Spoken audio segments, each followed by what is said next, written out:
आज आपके समक्ष कक्षा 3 की 13वें सप्ताह के दूसरे दिन की शिक्षण योजना प्रस्तुत है।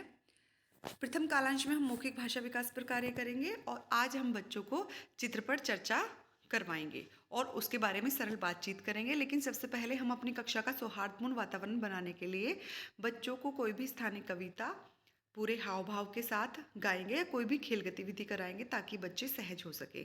उसके बाद हम चित्र चार्ट लेंगे, दंगल यानी कि जो कुश्ती वाला चित्र चार्ट है हमारा, उसका प्रयोग करेंगे।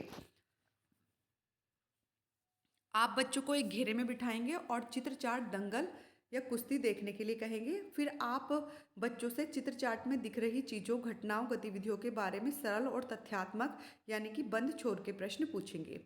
आप चर्चा को और आगे बढ़ाने के लिए बच्चों से कुछ खुले छोर के प्रश्न पूछेंगे ताकि बच्चे अपनी कल्पना, अनुभव, अनुमान और तर्क के आधार पर उनका उत्तर दे सके।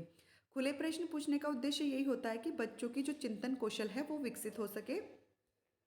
लेखन कार्य में आप बच्चों को चित्र में दिख रही चीज़ों में से ही 2-3 चीज़ों के नाम लिखने और बताने के लिए कहेंगे।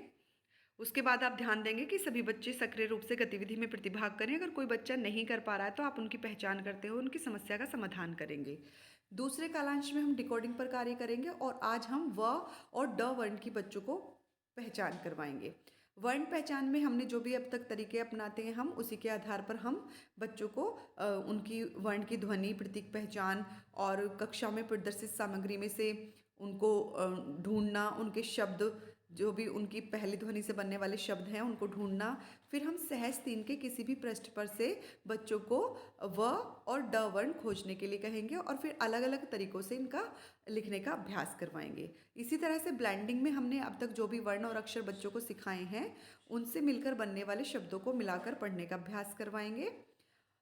शब्द पठन में भी अब तक सिखाए गए वर्णों और अक्षरों से मिलकर बनने वाले नए नए शब्दों को पढ़ने का अभ्यास करवाएंगे। वाक्य पठन में आप बच्चों को कोई भी छोटे छोटे वाक्य ब्लैक बोर्ड पर लिखेंगे और उनको प्रभावपूर्ण तरीके से 2-3 बार पढ़ेंगे। फिर आप बच्चों से कहेंगे कि जब मैं पढ़ रही हूँ तो आप मेरे पीछे इनको दोहराएंगे देखते हुए और फिर उन्हें आप स्वतंत्र रूप से पढ़ने के लिए कहेंगे। लेखन कार्य में आज हम कार्य पुस्तिका के पाठ 74 पर कार्य करवाएंगे बच्चों को। जब बच्चे कार्य कर रहे होंगे तो आप ध्यान देंगे कि सभी बच्चे कार्य पुस्तिका में अच्छी तरह से कार्य कर पा रहे हैं। अगर कोई बच्चा नहीं कर पा रहा है तो आप उनकी पहचान करते हुए उनकी समस्या का समाधान करोगे। उसके बाद फिर हमारा तीसरे कालांश में हम बच्चों को पठन कराएंगे। मार्गदर्शित और स्वतंत्र पठन आज हम कराएंगे। यहाँ हम सहज से पठन होगा हमारा और सहज 1 के पाठ 8 शेरू से हम बच्चों को पठन कराएंगे।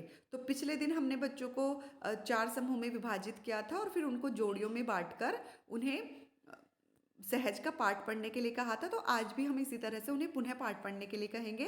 कल हमने यानी कि पिछले दिन हमने समूह 1 और 2 के साथ कार्य किया था, तो आज हम समूह 3 और 4 के साथ कार्य करेंगे। सबसे पहले हम तीसरे समूह के साथ कार्य करेंगे और उनको बच्चों को जो हमारी सहज पुस्तक है उसके चित्र दिखाते हुए उनसे पूछेंगे कि इस कहानी में क्या होगा। चित्रों के आधार पर उसका अनुमान लगाने के लिए कहेंगे। फिर आप आदर्श वाचन करेंगी उस पाठ का ताकि सभी बच्चे ध्यान से सुन सकें। जब आप आदर्श वाचन कर रही होगी तो आप बच्चों से कहोगे कि प्रत्येक शब्द पर आप अपनी उंगली रखें। उसके बाद सभी बच्चों से आप बारी बारी से पाठ पढ़ने को कहेंगे। इस दौरान आप बच्चों का अवलोकन करें और बच्चों को पढ़ने में आवश्यक सहयोग प्रदान करें।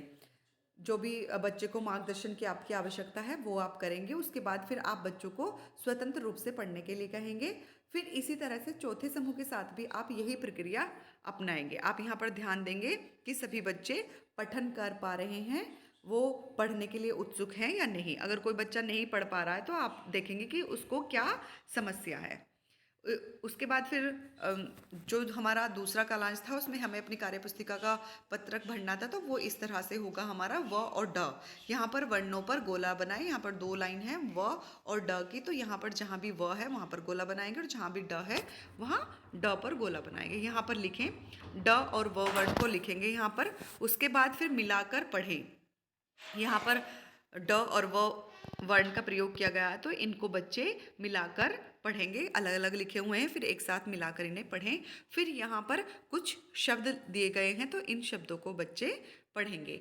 फिर सुनकर लिखे वाली गतिविधि में बच्चों को आप अब तक जो भी आपने शब्द बोले हैं या सिखाए हैं उन्हीं में से आपको यहाँ पर बच्चों को शब्द बोलने हैं ताकि बच्चे उनको सुनकर अच्छे तरह से लिख सकें।